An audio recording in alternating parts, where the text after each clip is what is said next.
आप सभी को हमारे चैनल में स्वागत है। आज हम आप सभी को बहुत प्यार और दिलचस्प शिक्षाप्रद कहानी सुनाने जा रही हूँ। इस कहानी से बहुत मोटिवेशन मिलेगा। आइए शुरू करते हैं। सोच बदलो वरना गरीब रह जाओगे। एक छोटे से गांव में रघु नाम का एक किसान रहता था। रघु कड़ी मेहनत करता था, लेकिन फिर भी उसकी आर्थिक स्थिति हमेशा खराब रहती थी। उसका खेत छोटा था और फसल हमेशा कमजोर होती थी। गांव के अन्य किसान उसके बारे में मजाक करते थे और कहते थे कि रघु कभी अमीर नहीं बन सकता। एक दिन रघु ने सोचा कि उसे अपनी जीवनशैली और सोच में बदलाव लाना होगा। उसने तय किया कि वह केवल मेहनत पर निर्भर नहीं रहेगा, बल्कि ज्ञान और नई तकनीकियों का भी सहारा लेगा। उसने पास के शहर में एक कृषि से संबंधित कार्यशाला में भाग लेने का निश्चय किया। उस कार्यशाला में रघु ने सीखा कि कैसे नई तकनीकियों का उपयोग करके फसल की पैदावार बढ़ाई जा सकती है।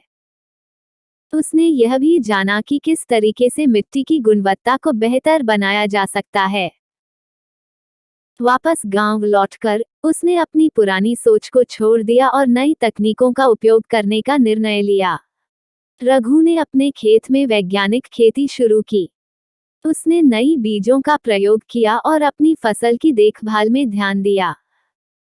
कुछ ही समय में उसकी फसल की गुणवत्ता और मात्रा दोनों में सुधार होने लगा। अब उसकी फसलें न केवल गांव में, बल्कि आसपास के बाजारों में भी प्रसिद्ध हो गईं। कुछ सालों में रघु एक सफल किसान बन गया।